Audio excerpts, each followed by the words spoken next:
क्या आपने कभी सोचा है कि जब लोग कहते हैं कि मैंने रिलायंस के शेयर्स खरीदे हैं या टीसीएस के स्टॉक्स ऊपर चला गया, इसका मतलब क्या होता है? आज हम बिल्कुल जीरो से समझेंगे कि स्टॉक मार्केट क्या होता है और वो बिना किसी मुश्किल इंग्लिश वर्ड्स के और बिल्कुल सिंपल तरीके से। तो चलिए शुरू करते हैं।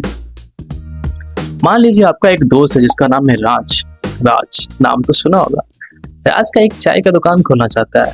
अब उसकी दुकान शुरू करने से पहले उसके 10 लाख रुपए चाहिए। अब लेकिन उसके पास सिर्फ 4 लाख है। अब राज के पास दो ऑप्शन है। पहला ऑप्शन क्या है कि बैंक से वो लोन ले, लेकिन इंटरेस्ट भी देना पड़ेगा उसको। दूसरा चीज क्या है कि कुछ लोगों से पैसा लेकर वो बदले में उन दुकान का हिस्सा यानी कि ऑनरशिप उसे दे सकते हैं। तो राज सेकेंड ऑप्शन चूज करता है और वो अपनी दुकान के 100 शेयर मतलब कि 100 शेयर्स बनाता है और हर हिस्सा 6,000 रुपए का प्राइस रखता है।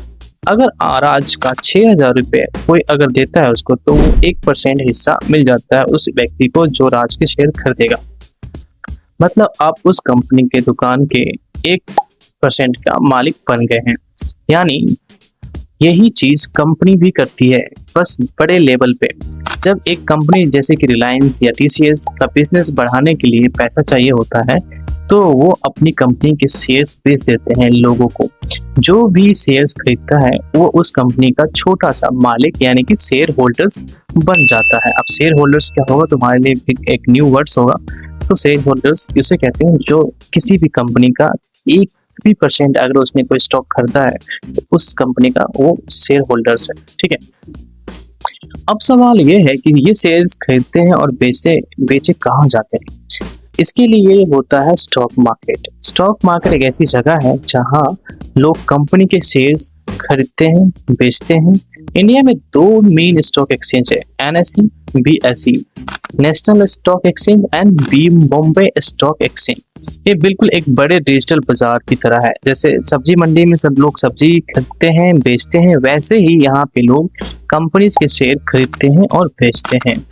अब समझते हैं कि जब लोग कहते हैं कि स्टॉक प्राइस ऊपर गया या नीचे गया, इसका क्या मतलब है? तो वो सिंपल सी बात है, डिमांड और सप्लाई। अगर राज की चाय बहुत फेमस हो जाती है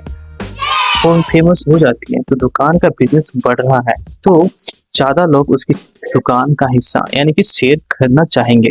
और जब डिमांड बढ़ती है तो प्राइस भी बढ़ जाता है। लेकिन अगर राज का दुकान का बिजनेस खराब चल रहा है तो लोग हिस्सा भी बेचना शुरू कर देंगे।